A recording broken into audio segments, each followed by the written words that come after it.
ओम नमो भगवते वासुदेवाय। ओम नमो भगवते वासुदेवाय। ओम नमो भगवते वासुदेवाय। नारायणं नमस्कृत्य नरं चैव नरोत्तमं देवीं सरस्वतीं व्यासं ततो जयमुदीरयेत्। नष्टप्रायेषु भद्रेषु नित्यं भागवत सेवया भगवती उत्तमश्लोके भक्तिर्भवति नैष्टिकी। ओम अज्ञानतिमिरान्धस्य ज्ञानाञ्जनशलाकया चक्षुरुन्मिलितं येन तस्मै श्रीगुरुवे नमः। नमो विष्णुपादाय कृष्णप्रेष्ठाय भूतले श्रीमते भक्तिवेदान्तस्वामिनिति नामिने। नमस्ते सारस्वते देवे गौरवाणी प्रचारिणे निर्विशेष शून्यवादी पाश्चात्य देशतारिणे। जय श्री कृष्ण चैतन्य प्रभु नित्यानंद श्री अद्वैत गदाधर शिवासादि गौर भक्तवृंद। हरे कृष्ण कृष्ण कृष्ण हरे हरे। हरे राम राम राम हरे हरे।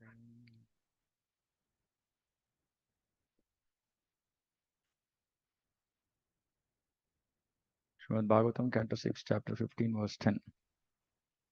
श्री राजोवाच कौयुवां ज्ञानसम्पन्नौ महिष्ठौ च महीयसाम् अवधूतेन वेषेण गूढाव इह समागतौ। King Citraketu said, "You have both come here dressed like Avadhutas, liberated persons, just to cover your identities. But I see that of all men, you are the most elevated in awareness. You know everything as it is. Therefore, you are the greatest of all personalities." Kiranti hi avanau kamam brahmana bhagavatpriyaha adrisham gramya buddhinam bodayon mattalinginaha.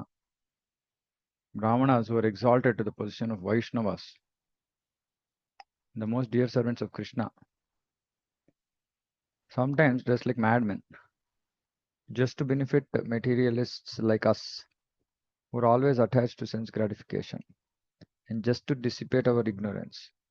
These Vaishnavas wander on the surface of the globe according to their desire. So they are Bhagavat Priyaha, very most dear to the Lord. Gramya Buddhina, Gramya Katha, in material consciousness. Bodhaya, Bodhaya, for awakening. Unmatta Linginaha, who dress as if madmen. So sometimes, devotees dress in Western clothes and go for book distribution. That's not their real clothes, but they may dress like that. So like that. So Vaishnavas don't like to dress like that, but sometimes they dress like materialistic men, so that they can go and speak to them. Kumaro Narada Rubhu Rangira Devalosi Sitaha अपान्तरतमा व्यासो मार्कण्डेयोऽथ गौतमः वसिष्ठो भगवान् रामः कपिलो बादरायणिः दूर्वासयाज्ञवल्क्यश्च जातुकर्णस्तथारुणिः रोमशश्चवनो दत्तासुरि सपतञ्जलिः ऋषिर्वेदशिरः धौम्यो मुनिः पञ्चशिखस्तथा हिरण्यनाभः कौशल्यः ऋतदेवाऋतध्वजः एते परे च सिद्धेशाश्चरन्ति ज्ञानहेतवः. O great souls, I have heard that among the great and perfect persons wandering the surface of the earth to instruct knowledge to people covered by ignorance are, so long list of devotees, not all devotees, great and perfect persons.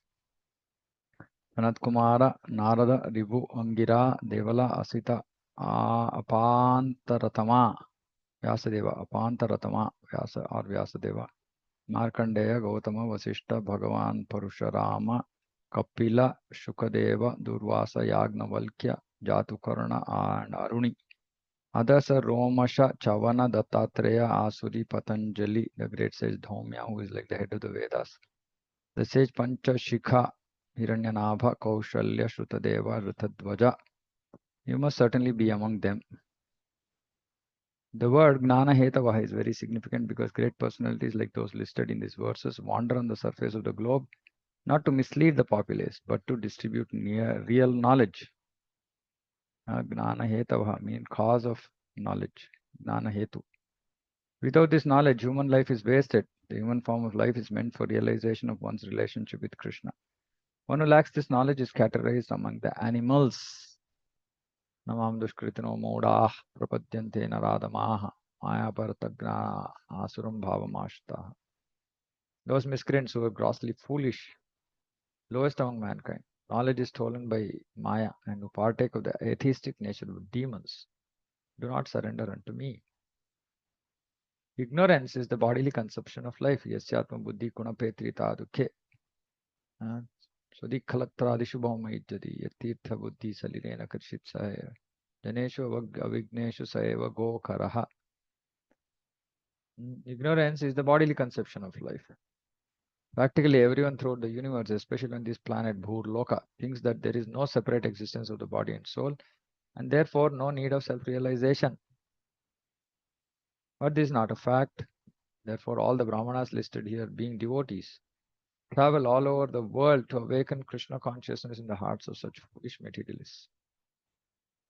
The acharyas mentioned in these verses are described in the Mahabharata. The word Pancha Shikha is also important. One who is liberated from the conceptions of Annamaya, Pranamaya, Manomaya, Vijnanamaya, and Anandamaya. These are called koshas. And who is perfectly aware of the subtle coverings of the soul is called Panchashika. According to statements of Mahabharata, an Acharya named Panchashika took birth in the family of Maharaja Janaka, the ruler of Mithila. The Sankhya philosophers accept Panchashikacharya as one of them. Sankhya philosophers. Real knowledge pertains to the living entity dwelling within the body. Unfortunately, because of ignorance, the living entity identifies himself with the body and therefore feels pleasure and pain. Identifying ourselves with the body, we are feeling pleasure and pain. So we've discussed this multiple times. So these are described in Bhagavad Gita. Annamaya consciousness, you can say different level of consciousness. There's only food consciousness, then consciousness of life, consciousness of the mind, meaning thinking. Then this is of spiritual, transcendental knowledge and realization. And this is ultimate happiness. So these are the 5 levels. So finally it is Ananda. So one who is liberated from the conceptions. But this is also all on the material platform, or not material platform, what should we say? Within the context of being in the body. So finally we have to come to the stage of pure devotion, which is beyond these coverings of the soul. So he is a Panchashika.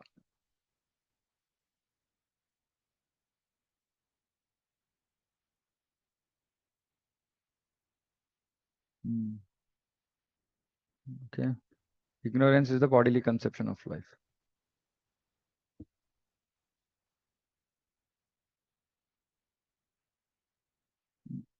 Okay.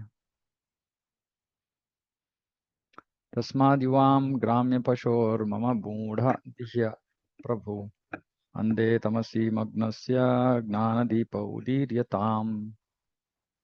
Because you are great personalities, you can give me real knowledge. I'm as foolish as a village animal, like a pig or dog, because I'm merged in the darkness of ignorance. Therefore, please ignite the torch of knowledge to save me. This is a way to receive knowledge. One must submit oneself to the lotus feet of great personalities who can actually deliver transcendental knowledge.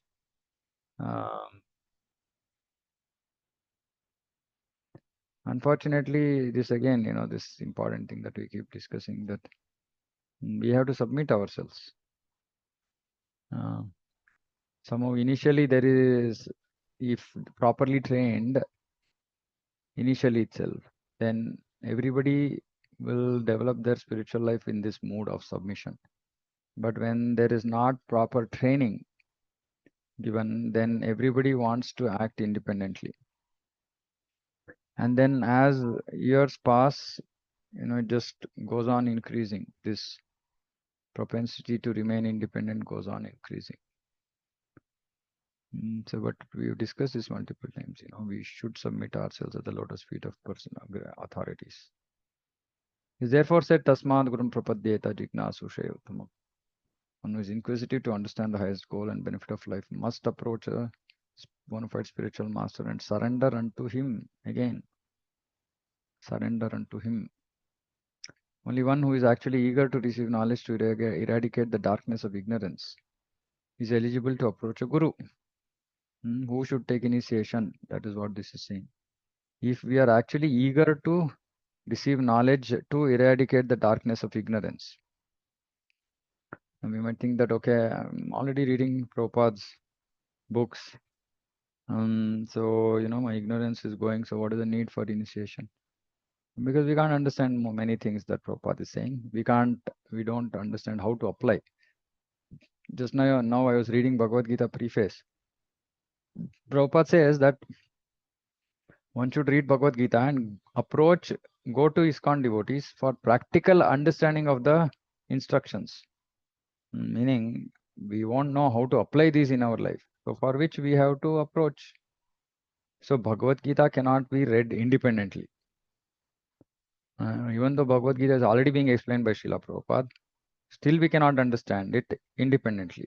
We have to try to understand it in the association of devotees, because they would have done Vijnana, applied knowledge. They would have applied it in their life and they would have realized things. And they would have also heard from their superiors and so on. So we should be eager to eradicate this darkness of ignorance. Not by just Gnana, but by Vijnana, by applied knowledge. The guru should not be approached for material benefits. One should not approach a guru just to cure some disease or receive some miraculous benefit. So many times people come and say, this somebody is in the hospital, somebody is this, somebody is that. But that's not the idea of, one should come to receive spiritual knowledge, not for material benefits. This is not the way to approach the guru. Tad Vijnanartham. One should approach the guru to understand the transcendental science. Vijnana. Unfortunately, in this age of Kali, there are many bogus gurus who display magic to their disciples, and many foolish disciples who want to see such magic for material benefits. These disciples are not interested in pursuing spiritual life to save themselves from the darkness of ignorance. And they want to just remain more caught up, entangled in material life, and so many bogus gurus who mislead them. Om Agnanathimiranthasya Gnananjanashalakaya Chakshurunmilitam Mena Tasmai Shri Gurave Namaha. I was born in the darkest ignorance, and my spiritual master opened my eyes with the torch of knowledge. I offer my respectful obeisances unto him. This gives the definition of the guru. Everyone is in the darkness of ignorance. Therefore, everyone needs to be enlightened with transcendental knowledge. One who enlightens his disciple and saves him from rotting in the darkness of ignorance in this material world is a true guru. So the guru doesn't speak to please us, to make us happy. The guru speaks to destroy this ignorance. So, which is why it said guru is heavy. Guru means heavy. Lakhu guru. In Sanskrit words, guru means heavy. So guru is heavy. Guru should be heavy. If guru is not heavy, then disciple will just chill. So this is very, very important. Sometimes guru is heavy, but disciples think that he is not heavy. Just for our benefit. So that's also not correct. Shri Angira Vacha. Ham te putra kamasya putra dosmi Angira Nripa. Esha Brahmasuta Sakshan Narado Bhagavan Rishihi. Angira said, my dear king, when you desire to have a son, I approached you. Indeed, I am the same Angira Rishi who gave you this son. As for this Rishi, he is the great sage, Bhagavan Rishi. Sees, Angira is glorifying Narada as Bhagavan Rishi, great sage. Brahmasutha is the direct son of Brahma. Ittham tvam putra shokena magnam tamasi dustare atad arham anusmritya mahapurusha gocharam anugrahaya bhavata Praptav avam iha prabho. Brahmanyo bhagavad bhakto navasaditum arhasi. Na avasaditum arhasi. My dear king, you are an advanced devotee of the Supreme Person of Godhead. No, this was, you are a Bhagavad Bhakta. See, this is important. So, great devotees like Citraketu, for our benefit, they fall into illusion. To be absorbed in lamentation for the loss of something material is unsuitable for a person like you. Therefore, we have both come to relieve you from this false lamentation. See, this is the mercy of devotees. Two great souls have come here to relieve, to protect, to save Citraketu. It is due to, what is this false lamentation is due to your being merged in the darkness of ignorance. For those who are advanced in spiritual knowledge, to be affected by material loss and gain is not at all desirable. So when we are still being affected by material loss and gain, we know that we are not advanced. So we are still in the early stages. But those advanced, they are not affected by material loss or gain. And this is the mood of devotees, to go and help people, to relieve them from false lamentation. Several words in this verse are very important. The word Mahapurusha refers to advanced devotees and also to the Supreme Lord. Maha means Supreme, Purusha means person. One who always engages in the service of the Supreme Lord is called Mahapaurushika. Shukadeva Goswami and Maharaj Parikshit are sometimes addressed as Mahapaurushika. A devotee should always aspire to engage in the service of advanced devotees. Srila Narottam Das Thakur Singh.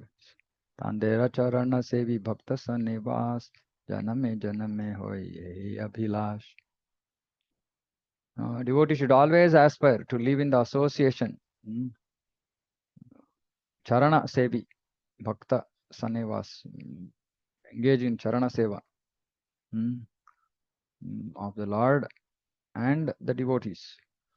Aspire to live in the association of advanced devotees and engage in the service of the Lord through the Parampara system. One should serve the mission of Sri Chaitanya Mahaprabhu through the instructions of great Goswamis of Vrindavan. So our Srila Prabhupada has given us the how to serve the mission of Sri Chaitanya Mahaprabhu by distributing books.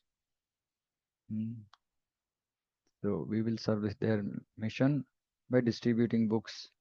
Now starting in November, December marathon, and then next year we are going to continue to distribute books. We are not going to stop. We might not do at the same pace, but we will do on a regular basis, on a weekly basis. At least one team will go out every week. So it will become part of our service. In the week, once in a week, we will go for book distribution. Once in a month, one team will go for book distribution. This is called Tandera Charana Sevi. While serving the lotus feet of the Goswamis, one should live in the association of devotees, Bhakta Sanevas. This is the business of a devotee. A devotee should not aspire for material benefit or lament for material loss. Angira Rishi and Narada saw that Maharaja Citraketu, an advanced devotee, had fallen in the darkness of ignorance and was lamenting for the material body of his son. By their causeless mercy, they came to advise him so that he could be saved from his ignorance. See, here in one sense, Chitraketu Maharaj was fortunate because very advanced devotees came, and Chitraketu knew that they are more advanced than him. So for him, it was possibly easy to take the advice. Now, unfortunately, in most of our lives, we might not be so fortunate that suddenly some very senior advanced devotee comes and intervenes in our life. But that causeless mercy of the Lord and Srila Prabhupada and the Parampara will come through some advice, even sometimes from whom we consider as equals, or even sometimes those who are new to Krishna consciousness. So we should be open-minded. We should not be egoistic. We should try to always learn in every situation. Bhagavad Gita says that one should only act for purification. And everything that one does should be only for Shuddhyartham, only for purification. So if somebody says something, we should see, okay, is there any possible, is there something for me? Is there any advice for me? So that we could be saved from ignorance. Advice means that we are not acting on the right platform. So somebody might come and tell us something. But if you are not ready to hear, somehow we think we are only great, then we'll be in trouble. Yeah. And practically we see that, in at least for I get this experience that devotees who come later into devotion, they have so many thoughts, their realizations, which are actually helping me.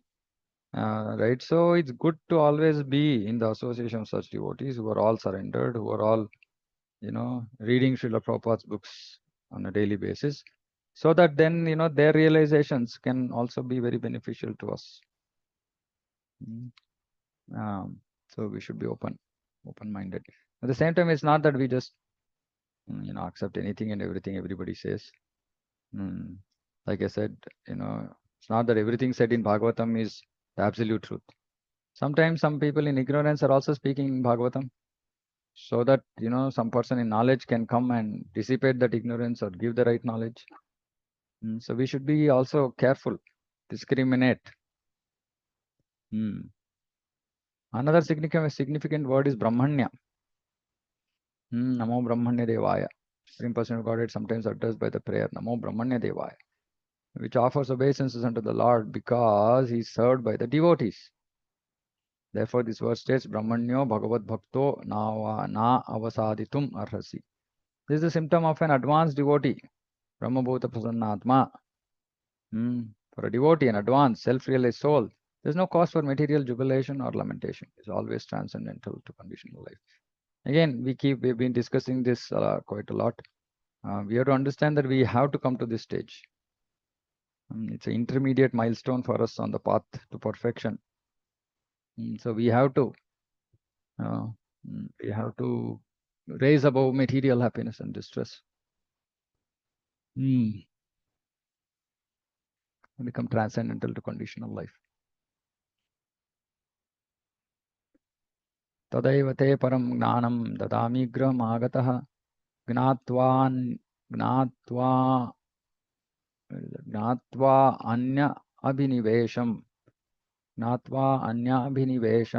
te putram eva dadamyaham. When I first came to your home, I could have given you the supreme transcendental knowledge. But when I saw that your mind was absorbed in material things, I gave you only a son who caused you jubilation and lamentation. So, this is also one more thing. Angira Muni first saw that he was so much absorbed in material things that he could not give him transcendental knowledge. But then second time, he is giving direct spiritual knowledge, right? Because over one chance given, but he is not learned, so he requires to be given real knowledge. But first time he was considerate. Aduna putrinam tapo bhavata eva anubhuyate भवतैवानुभूयते एवं दारागृहारायो विविध ऐश्वर्यसम्पदः शब्दादयश्च विषयाश्चलाराज्यविभूतयः मयि राज्यं बलं कोशो भृत्यामात्यसुरजनाः सर्वेऽपि शूरसेने मे शोकमोहभयार्तिदाः गन्धर्वनगरप्रख्याः स्वप्नमाया मनोरथाः. My dear king, now we are actually experiencing the misery of a person who has sons and daughters. O king, owner of the state of Shurasena, one's wife, house, opulence, and various other opulences and objects of sense perception are all the same in that they are temporary. One's kingdom, power, treasury, servants, ministers, friends, relatives are all causes of fear, illusion, lamentation, and distress. Bhaya, shoka, moha, shoka. Where is it?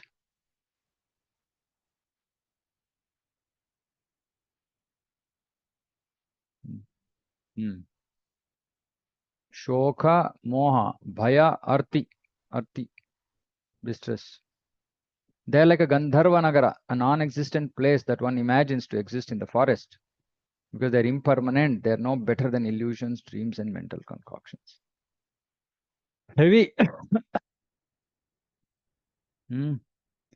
Everything material is a cause of bhaya, moha, shoka, and dukkha. Everything material. And everything material is impermanent, so it's no better than illusion, dream, and mental concoction. That's all. And but we can't realize this knowledge, and we remain attached materially.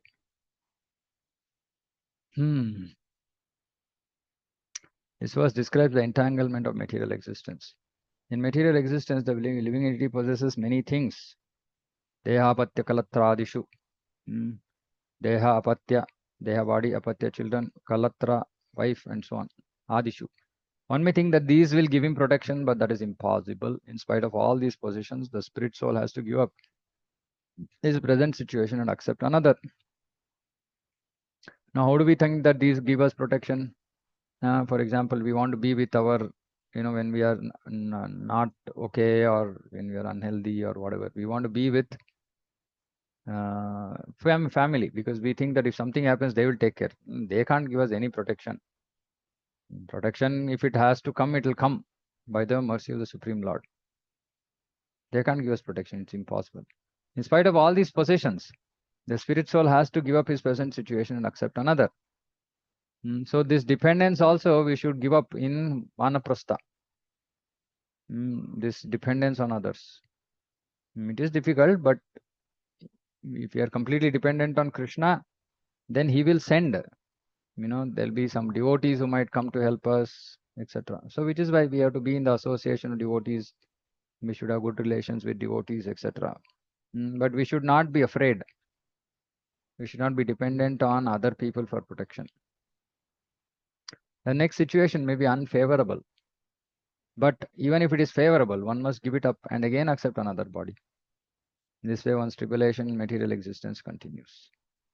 A sane man should be perfectly aware that these things will never be able to give him happiness. One must be situated in his spiritual identity and eternally serve the Supreme Lord as a devotee.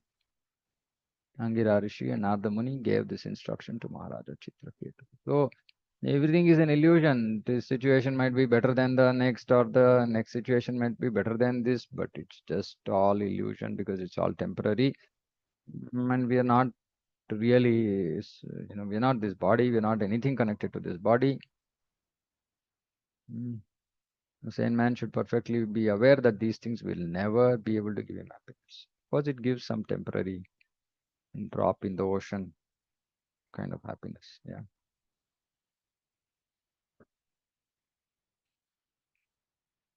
दृश्यमाना विनार्थेन न दृश्यन्ते मनोभवाः कर्मभिर्ध्यायतो नाना कर्माणि मनसो भवन्.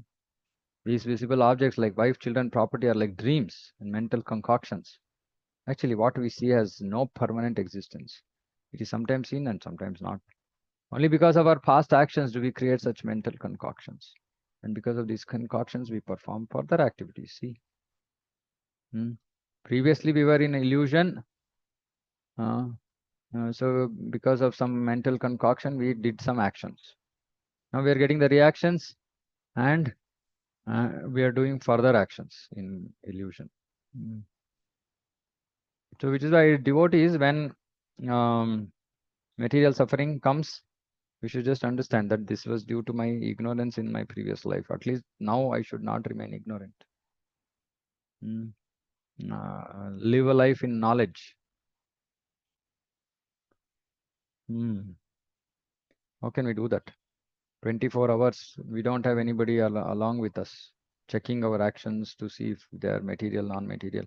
That's the reason we have to read Srila Prabhupada's books, so that we can understand what is material, what is not material, and practically, and then seek guidance where we are unclear. But when we are unclear, we should not take independent decisions. Very dangerous. Everything material is a mental concoction because it is sometimes visible, sometimes not. At night, when we dream of tigers and snakes, they're not actually present.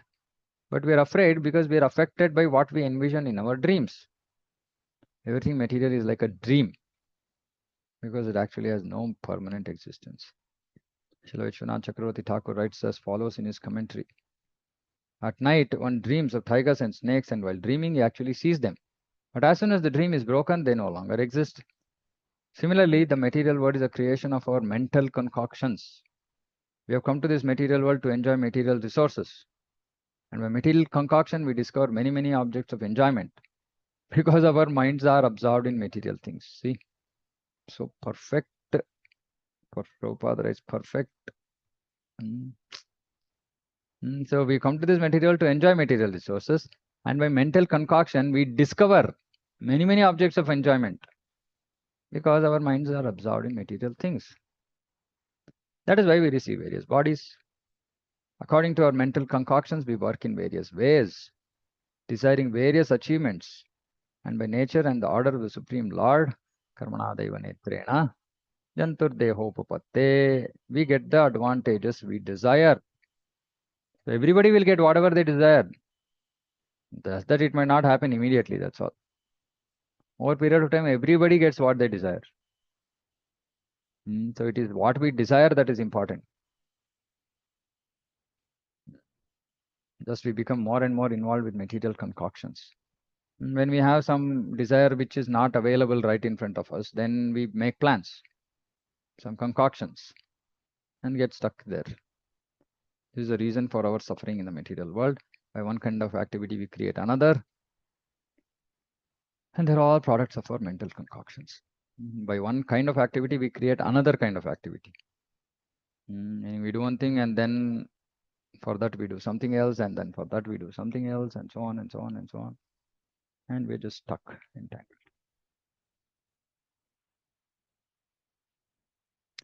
Ayam hi dehino deho dravyajnana kriyatmakaha dehino vividha klesha santapa krid udahrataha.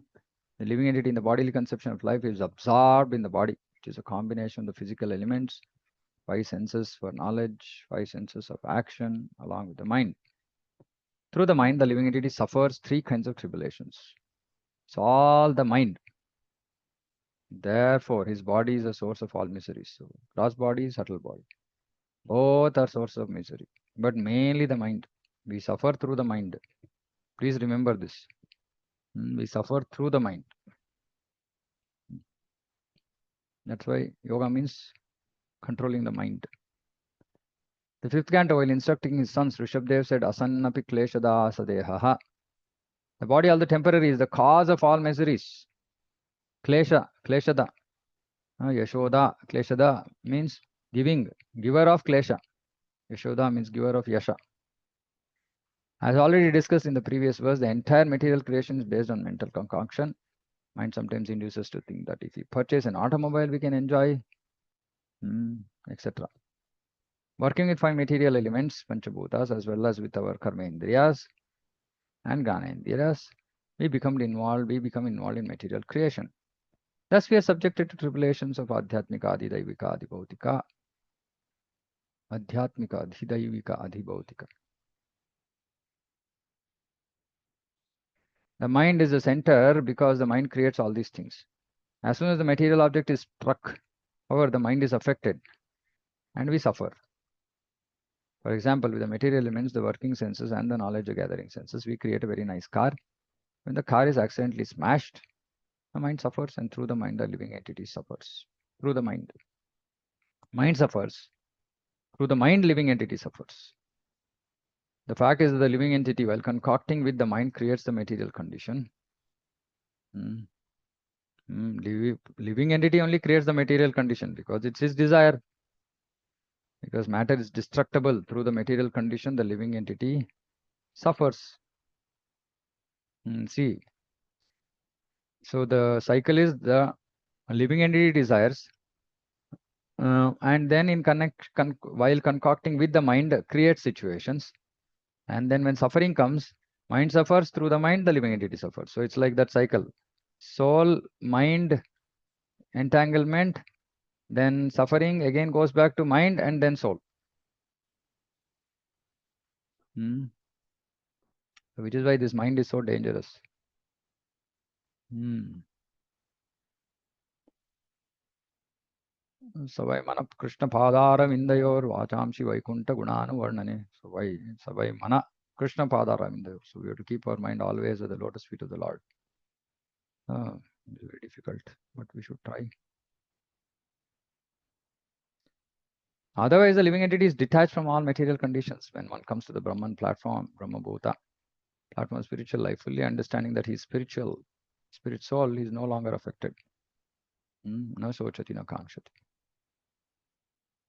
He never laments or desires to have anything. Mamai Vamsha Jiva Loke. They're struggling, these conditioned souls. They are eternal fragmental parts of mind. Very hard. They're struggling very hard with six senses, which include the mind. So actually, living entity is unaffected by material conditions. But because the mind is affected, senses are affected, living entity struggles. And this we can't like artificially cut this. Because the body is wired in such a way that when the pain comes, pain is experienced in the body, and the mind, because it's serving the false ego. False ego means thinking that I am the mind, and mind is in trouble. So the body is in trouble. So the mind goes into panic mode, into suffering mode, because this soul is very much in working in tandem with false ego, for which the mind is working. Suddenly, false ego, the soul is also affected. So when there is pain in the body, and it is experienced by the mind, if we are in knowledge, then we should say, yes, okay, there is pain, but this is for the body. This is a result of my previous bad karma. So let me go on with my devotional service as much as possible, because the mind is the vehicle.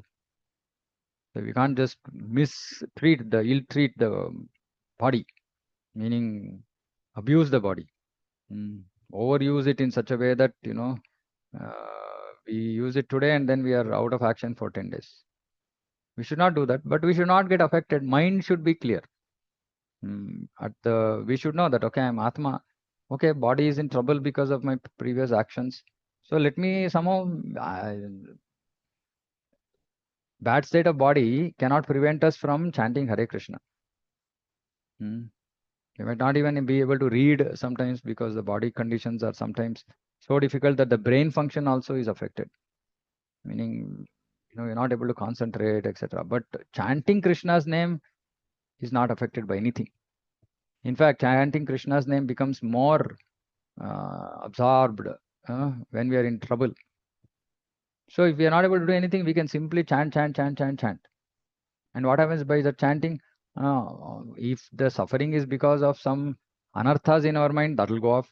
If the suffering is because of previous karma, that will also go off. So the solution when we are suffering is just to intensify our chanting. If you're not able to do anything else, simply intensify chanting. So this is for those who are struggling with mind, body, external situations, etc. That is what we need to do. There is no other solution. Just intensify whatever devotional service you are able to do. That will protect us. That will save us. Okay, stop here. Any questions, comments?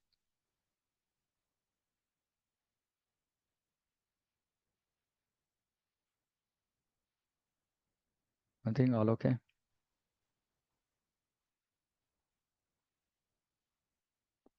Okay, great. Yeah, the lesser the questions we have, means things are becoming more and more clear and clearly understood, accepted, realized, which means we are making progress. Okay, very nice. Thank you.